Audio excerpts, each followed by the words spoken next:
Well, hello everyone. Welcome back to the Super Jesus Jackson channel. I'm going to get a lot of hate for this video. I don't care though. I don't care. I liked the Crow remake. I know. Sue me. And this is coming from someone that loved the original 1994 Crow with Brandon Lee. Those of you who are followers of this channel, you know I made a video, I don't know how long, a couple months ago, I'm not sure. I reacted to the Crow trailer, the remake trailer, and I was kind of positive on it, and I talked about how there was a lot of people who were just disregarding this remake, already denouncing it, just because it's trying to it's trying to exist, but also the fact that it doesn't have Brandon Lee. And there's plenty of people that commented on that video, and I completely understand and respect the opinion of it's not Brandon Lee, it needs to be respected, it needs to be let alone. I totally understand that. However, at the same time, the world moves on, things, continue to move on, and I do think that, look, I can't speak for Brandon Lee. He was an amazing actor, artist, but I can't speak on him, or I can't speak for him, that is, but I don't know, I'd like to think that he'd be a good guy, and if someone were to tell him 30 years later they're going to remake this movie without you in it, would you care? And I think he would just be like, oh, I don't know. I mean, it's 30 years later, or 35 years later, who cares? Whatever, just Hollywood's gonna Hollywood, you know what I mean? I think he would just let things be, and he wouldn't be so worked up about it, But that's my estimation about it. I know he cared a lot about the role. I know he wanted to break into Hollywood. He cared about having a real legacy in Hollywood, a little bit different than his father's, in the sense of, his father was respected as a martial artist, as a pioneer for Asian cinema.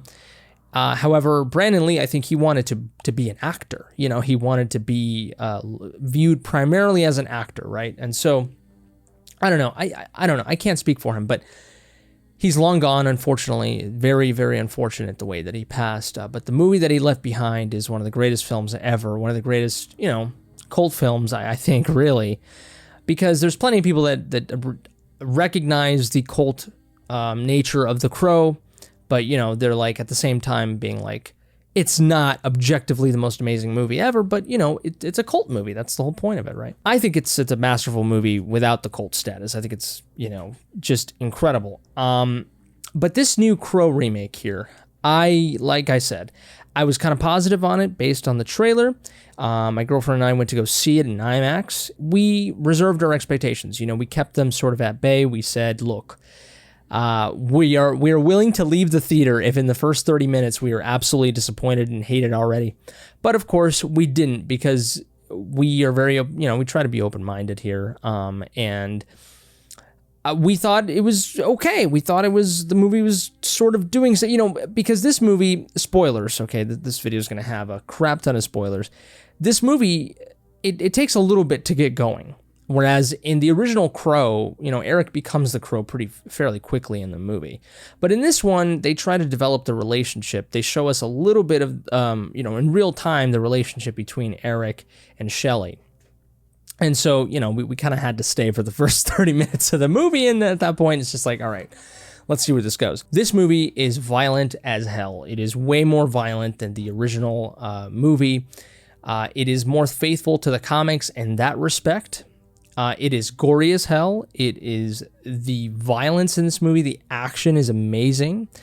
There is an incredible third act action sequence that, it's one of the things that saved the movie for me. So there's that, for those of you who've seen the movie, you know what I'm talking about. Just absolutely incredible, the marriage of violence and action with the beauty and drama of ballet and opera is amazing. And that's what the movie did. So, and it was that thing that I was waiting for the movie to do, because throughout the movie, I was just like, is this just going to be a generic, Crow action movie? Like, come on, just give me, you gotta go beyond. And it totally did. It totally delivered. And that is one of the goriest parts of the movie, which is fantastic. But Yes, very gory, very action heavy, amazing stuff. You're not going to be bored watching this movie, I think. There's a chance you might get bored in the first 30 to 40 minutes of the film because, like I said, Eric doesn't become the Crow until, 40 somewhat minutes in. The music is incredible in this film too. And that's the original soundtrack, which we know the original 1994 film, its original soundtrack was great too. Now, that film is also known for, having songs in there from The Cure and Nine Inch Nails and iconic artists, right? And this movie tries to do that as well. I can't even tell you what artists it used, but I think it was like 90s artists as well. I think it tried to do a little bit of that. I feel like it was that thing where they felt they had to do it, which is unfortunate because they totally didn't have to. They could have just, respected the fact that the original Crow had that amazing soundtrack, in terms of not the film score, but the soundtrack. And maybe it would have been best for them not to chase that as well with this one, but they tried, and it felt weird. I think they should have just maintained the score, because I think we're at a point now also with modern movies where, unless you're like some sort of comic book movie, Deadpool, Wolverine type of movie, you're not going to have really a soundtrack. You know what I mean? Like, you're mostly going to have a score. That's really what matters. And so I just wish the movie would have just maintained its score, and that would have been the only thing. But we did get a soundtrack in there, very forgettable. Doesn't really do anything, unlike with the original Crow, where the film soundtrack, using The Cure, Nine Inch Nails, that makes the movie better. So, that's sort of a negative, but at the same time, it's kind of like whatever. But because at least the score of the movie is incredible. The visuals of the movie are amazing. The special effects are great. It just so many things that, are taken to the level that they needed to be taken to. And they have the polish that they should have had. For example, the regeneration of the Crow. The original movie's effects weren't the best, and so this one does much better in the effects department. And it is also in the same way that it is gory and it is violent. The regeneration effects are it. This movie has body horror in it. It's got some David Cronenberg in there. This is what I'm trying to say. There's those of you who've seen the movie, which I keep reiterating that. Although I'm sure there's many of you who are just going to be clicking on this video who haven't seen the movie, and you're just like, you don't care if it's spoiled. But there's a certain scene in the movie where Eric was stabbed in, near the stomach area with, a knife, and fat of his stomach is popping out, the intestines. And he's pushing them in. It's really cool. It's really awesome. And I haven't read the original comic, but to me, that seems like it's more faithful to the source material. Like I said, because it's very gory. Also, Eric uses a katana, a sword here in this one, which is reminiscent of the original comic. So that's fantastic there. The acting's great. The acting's fantastic. We got Pennywise up in here with the lead role of Eric. He does a great job, and we got FKA Twigs in the role of Shelley, and she does a great job as well. I have other positives, but they're much more. It's where I'm gonna have to get really into the nitty gritty here. I guess we'll start with the easy negatives that I can talk about, which is the villain of this movie. It is this far away from just being completely atrocious. You know what I mean? It is the worst part of this film by far, is the villain. Now, there are some things here and there that sort of, it can save the villain for me, depending on how I look at it. It just doesn't do a good job in developing the villain. You sort of have to do a lot of, you have to fill in the gaps yourself, which is, some people don't like to do that. I like to do that. My girlfriend, on the other hand, she didn't like that very much. She didn't like how the villain, she wanted it to have, she wanted the villain to have more development. I sort of, I'm a little bit, I guess, more generous sometimes, and I like when movies don't spoon feed everything to you, because the movie does spoon feed a tiny bit of other things here and there, but not with the villain. But I will agree in general, though, still the villain needed some more screen time. Just the film needed to be longer too. I don't care if it's longer as long as the movie's good, But You know, this is a very different villain from the original Crow movie. The original Crow movie, the villain's not amazing either. Let's not forget here. We don't really have a lot of development with him either. You know, it's a very generic, like, you know, kind of gothic, dark, you know, gang leader, you know, like who's just trying to take over the city, you know, that sort of thing. This one, there's a little bit more of a philosophical angle to it, a more spiritual aspect to the villain, which I actually did appreciate. I liked it. And, you know, this villain is the type of guy, he made a deal with the devil, which I like the fact that they made him supernatural because the Crow is supernatural. So he made a deal with the devil, right? And because he wants to live forever, he has to then be sort of the devil's servant in a way. And he has to deliver good people, innocent people to hell, because that makes hell worse and stronger for the devil, right? And so what he does is he's able to go into people's minds, into their psyche, and to make them go into good people's minds and to make them do heinous things, you know, contradict who they really are. But what he does is he said this in the movie where he's like, you know, everyone, the goodest, you know, the most good people still have like a pearl of darkness in them, something that you can take out and like flesh out. And which is really cool. We see this with Shelley. Unfortunately, she's being manipulated and was used by this guy. And he also manipulates her mother. He uses people to sort of get more people. So like he'll give like Shelley's mother, for example, he gave her the dream of being a model, of being like kind of rich and stuff like that in exchange for her daughter. And so he used Shelley to do some heinous things or whatever, just kind of corrupting her soul and essentially making her, you know, a servant of the devil, you know what I mean, in a way. And so she's now going to go to hell, you know what I mean? Like, unless she proclaims Jesus as her savior, of course, let's not forget. Yeah, so that's interesting. You know, he's corrupting people, which is really interesting. Yeah, I like that. It's just that the way that they went about it was really, really lacking, and it was pretty cringe sometimes. Like, you know, he goes into someone's ear and he like does some weird, you know, fucking devil language thing, and it's just it's weird. And like, I'm not a screenwriter, I'm not a film, you know, writer or anything like that, but like, there could have been another way to do it, you know, and if you were going to do it that way, at least give us more screen time with him so we understand him as a character even more.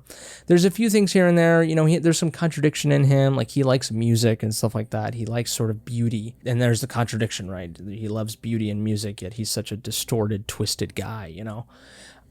So there's that, but like, I wish we would have had a little bit more of that. And just the way that he was carrying out his villainous duties, I thought was just kind of cringe. It's just, you know, come on, there's just other ways to do it. But again, a couple things here and there, like, you know, there's a character that talks to Eric that says something, that sort of makes me understand the villain a little bit better. Maybe I'll get to it a little bit later in the video. But there's also the final fight, you know, Eric does that thing sort of to the villain where he kind of touches him and stuff like that and like corrupts him, you know, like goes into his psyche.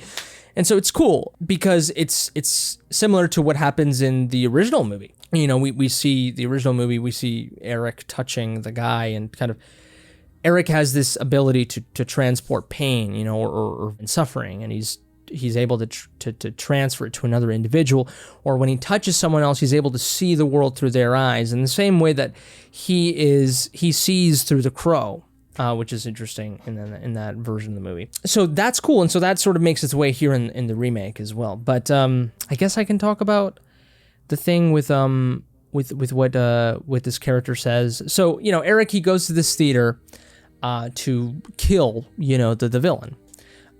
And on his way up to kill the villain, you know, he's making his way through hell, essentially, in a way. He's killing all these people.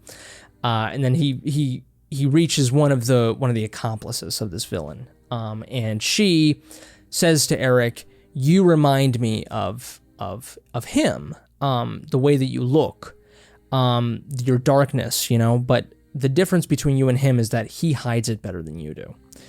And I think that was a very important line because, and this is maybe going to go into a huge positive for the movie to me, which is this Crow here that we have is a very, very flawed character. And this is a character that really, really, like, literally in this version of the Crow embraces the darkness, embraces the gore, the violence, the rawness, the disgust, you know, just fully embracing the putrid parts of humanity. You know, we see this in the way that he fights. You know, Eric, you know, he stabs himself, you know, and almost you could see it. He's like pleasured in it. He stabs himself to kill someone else. He shoots himself. He hurts himself. This black goo is now a part of him, and obviously his demeanor and his look and everything, right? And this character who said this to Eric, you know, the villain is that way too, except that this villain, he's wearing a suit, you know, he's a wolf in sheep's clothing, you know, whereas Eric is just a wolf. You know what I mean? But this villain, you know, he's a full-on wolf in sheep's clothing. He's got this nice suit on. He's rich. He looks pristine. He looks like a nice businessman. He looks, you know, he seems to be well-intentioned, but he truly has demented, you know, missions, interests, and he loves music and opera and beauty, you know, but yet he's literally the worst guy ever, right? And I think also this person told Eric too, like she said, I see how much you hate yourself, you know, which is that line right there. It's true of Eric, because Eric, this is a very depressed person in this movie. Here he doesn't care about life at all. In fact, he doesn't even want to kill himself because of just how, but it's like, he doesn't even want to make the effort to kill himself. You know what I mean? Like, that's how that's how low he is emotionally. She also said that statement of the villain. And so that right there was a lot. It told me a lot of the villain, which is, it made a lot of sense to me, because I find that people who are assholes in this world, they tend to not like themselves a lot. You know, that's why they're assholes, you know, in many ways, because they're jaded, because they're disillusioned with themselves, and they take it out on the world. And so it's that thing, right? You know, sort of, it's true. It's this thing where, you know, you're not, people who don't admit love to the world, some of them, not all of them, but, you know, it's because they don't love themselves. You know, they don't have that respect for themselves. And so I could sort of tell, you know, in the movie, you know, the villain, that he didn't like what he had, because he made a deal with the devil for eternal life, but he has to do things, he has to do very heinous things to honor his part of the deal. And that's a burden. In the same way that the crow has now a burden.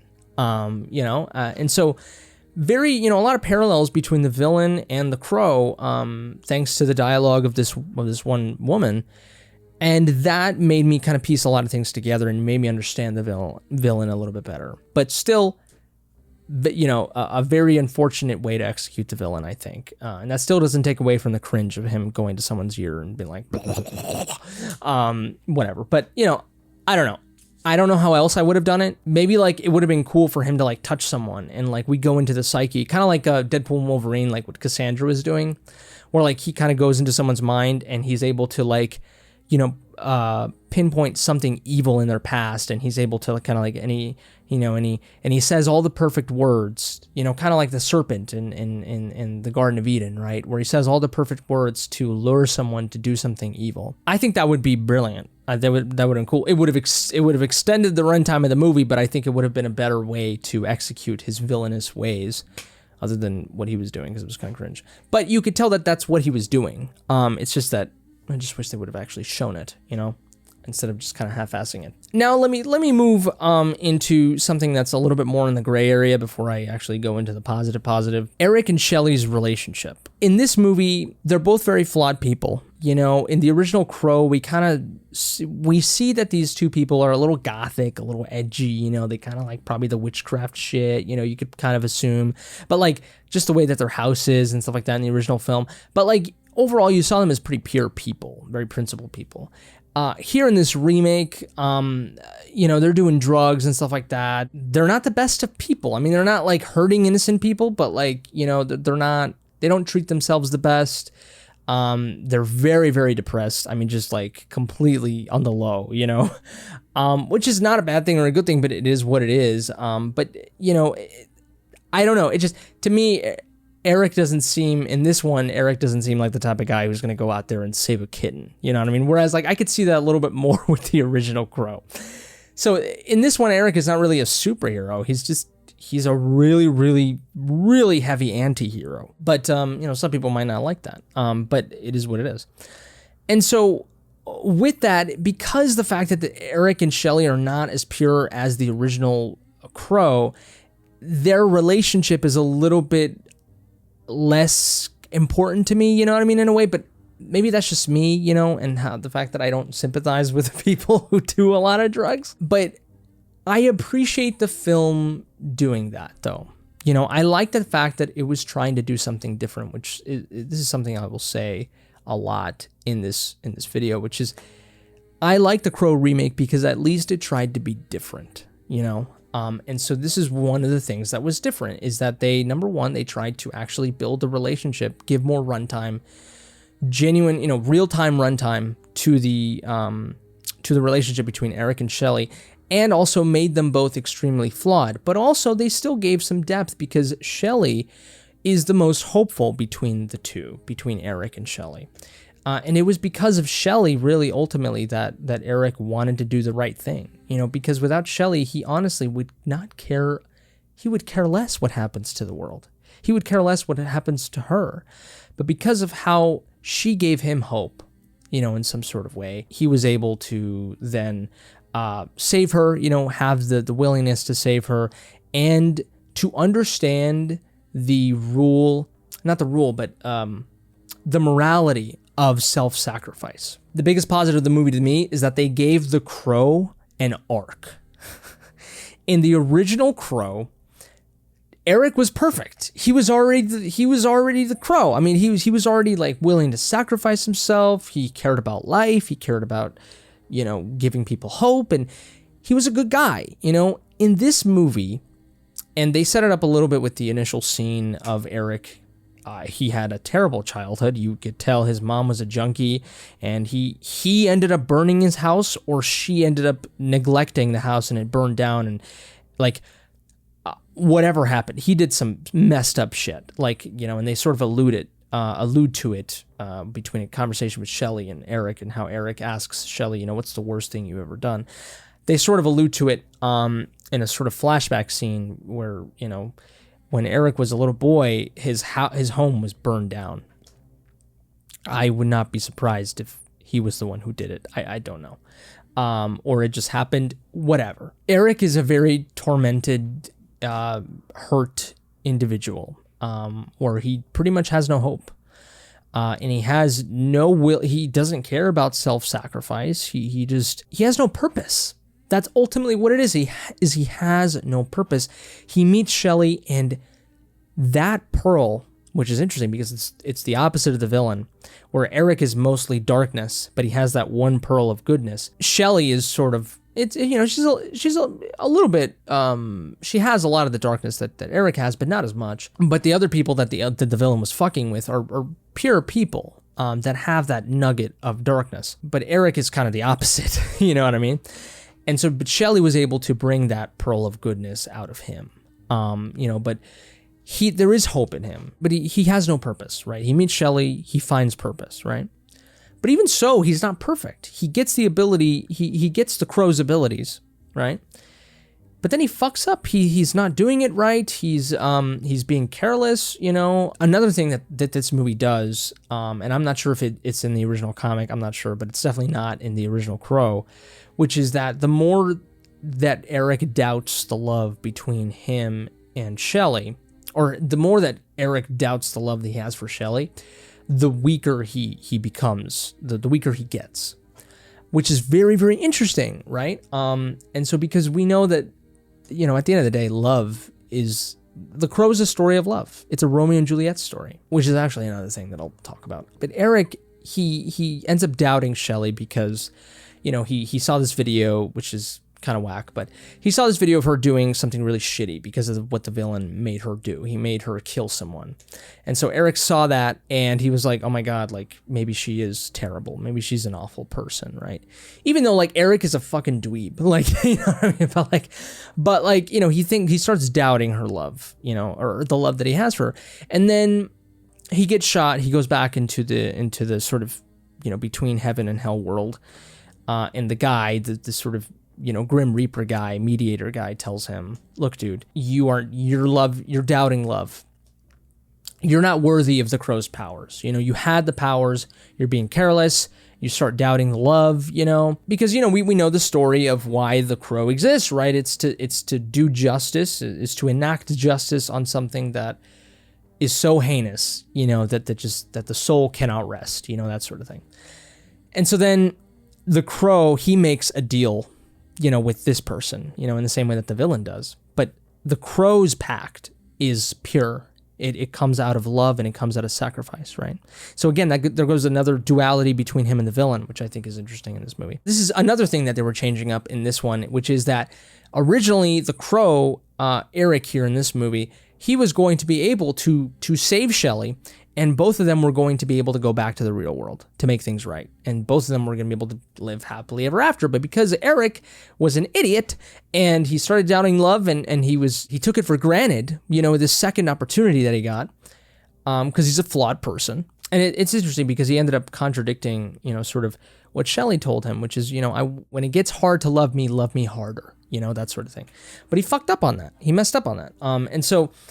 But he made this deal. He said, instead of, I just want her to live, I'm willing to die, and to go to hell, to suffer for the rest of my life, in the afterlife or whatever, to not go back to the real world, as long as Shelley gets to live again, which is beautiful. Like I said, they gave Eric an arc. And so after that, he becomes an even stronger crow, and his body becomes fully this black goo, that goes along with his makeup. He goes back, and he murders. And that is so brilliant to me. That is what's absolutely brilliant to me, is that they gave the crow an arc, dude. And here's another thing too, is to go along with that.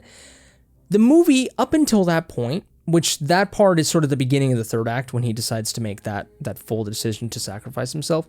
That decision right there, prior to that, the movie is kind of a generic looking movie. Like, it does not at all scream goth to me, dark aesthetic, because the original Crow has this beautiful dark beauty to it, and it's gothic, but it's a, it looks a little, little Tim Burton-y, and it keeps that tone throughout the whole movie. But here with the remake, like I said, that first half of the movie, up until that point where Eric does that deal and he becomes the Crow for real, the movie just kind of, it's not saying anything visually to me, for the most part.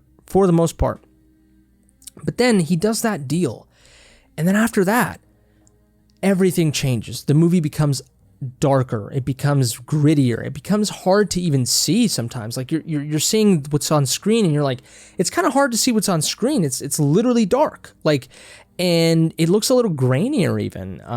It looks a little bit more, like gothic. It fully goes, and even the way that it's shot too, it becomes a little darker, and it becomes edgier, some of the shots that they do. It's almost like the film literally, makes that pact with Eric, in the way that it's shot, in the way that it's being presented, the color grading, everything, and it fully embraces the darkness.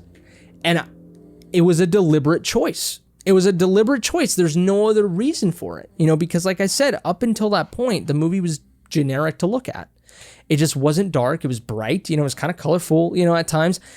But here, once he becomes the Crow, the movie takes that turn. And that is so awesome to me. So incredibly awesome to me. I love that. And then he kicks some ass. Actually, it's something that I think about. A lot of the times when, prior to that moment, of that pivotal moment in the movie, whenever Eric gets hurt, he screams, he's in pain, and he doesn't embrace it. But once he gets to that point, he makes that deal. That's when he becomes the Crow, and it becomes the moment where he fully embraces dealing damage to himself, to get to his goal. Because in the theater area, when he's hurting himself, he uses it as a tactic sometimes to end up hurting other people, which is very interesting. He fully just just does it. He relishes in it because he knows that the goal is to save Shelley. There's a purpose now to it. And the sacrifice that he's doing, his whole existence, his being, to be condemned to this terrible afterlife as opposed to Shelley living, his decision to fully embrace that, he is joining that once he's joining that with his ability to hurt himself in the real world when he's fighting, it's like he fully now has a purpose. And it's interesting because, like I said, it's the opposite. Earlier in the movie, he'd be screaming, with pain, but now it's not that I guess he enjoys it, but it looks like almost he does because it's for love, it's with purpose. And it's interesting because earlier in the movie too, very, very early in the movie, we see that Eric is the type of person who hurts himself. He has like this little blade and he has like sort of scabs or, markings, cuts on his wrist. He hurt himself in the past and maybe in the present time. And there's this interesting shot that he has where he's holding the blade after he had met Shelley and he puts it away. Which is interesting. So again, another way for the movie to tell you that because of Shelley, Eric has a purpose now, and he doesn't want to hurt himself anymore. But it's interesting that he does the ultimate sacrifice, And so, the movie is very modern in its sense of back in the early 90s, we didn't really have movies didn't really delve into mental health, They didn't really do that. And, the original Crow had a very, has that iconic scene where Eric is saying to the mother, morphine is bad for you. Amazing dialogue in that scene, of course. In this original Crow, there's not a lot of him spitting bars, which, whatever. Apparently, he likes to write very interesting things, very, very, he's an Edgar Allan Poe himself, but he never actually speaks anything that he writes. Which is, whatever. Again, another thing maybe we could have seen a little bit more of, but I get it. Also, Eric's kind of a dweeb in this one. Like I said, he's very introverted. Whereas the original Crow, he's very theatrical. But anyways, back to what I was saying, the original Crow just takes a very direct, kind of, drugs are bad. It's a very, very late 80s, dare type of, way of going about it in the movie, right? Just drugs are bad, and it doesn't really do a lot of, it doesn't delve into the mental health aspect of it, right?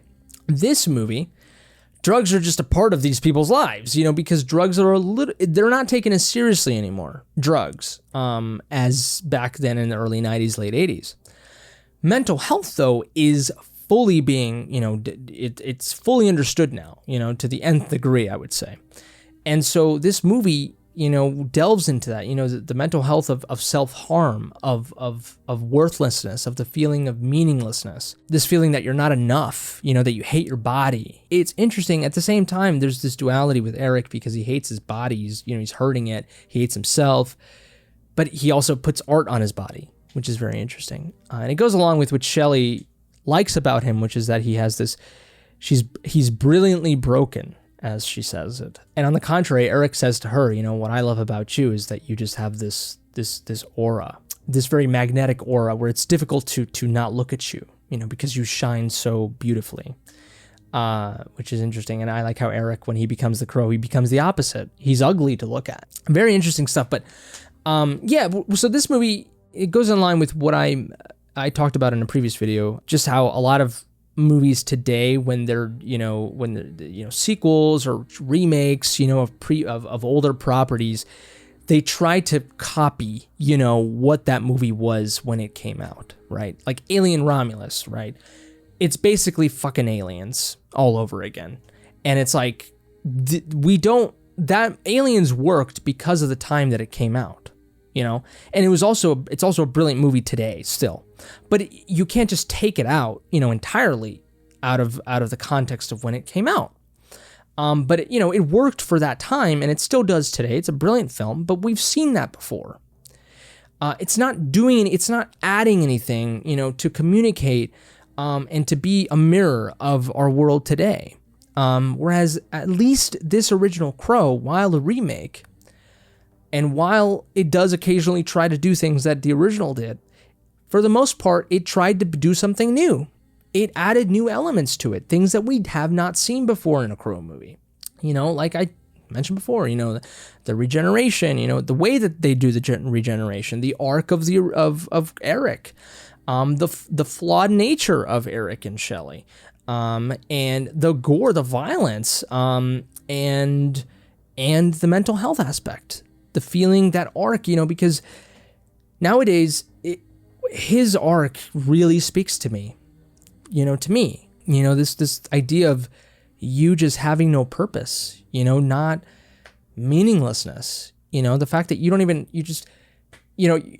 you care so little to even do anything about how little you care, like that's where it is, that's where my depression is a lot of the times. With Eric, I see myself a little bit in that, and that's it right there. That's how you do it. It's 2024, let's do something new. And they did. And I resonated with it. You know what I mean? Like, to me, it's just, it's beautiful. It's a person that was not perfect and was given the powers of a god, and he failed at first, and then he got a second chance, but it comes with a cost, comes with a sacrifice, but he was okay with that. It's so heroic, but yet so flawed, it's beautiful. It's absolutely beautiful. And again, Eric's the type of person, just his type of depression really resonates with me.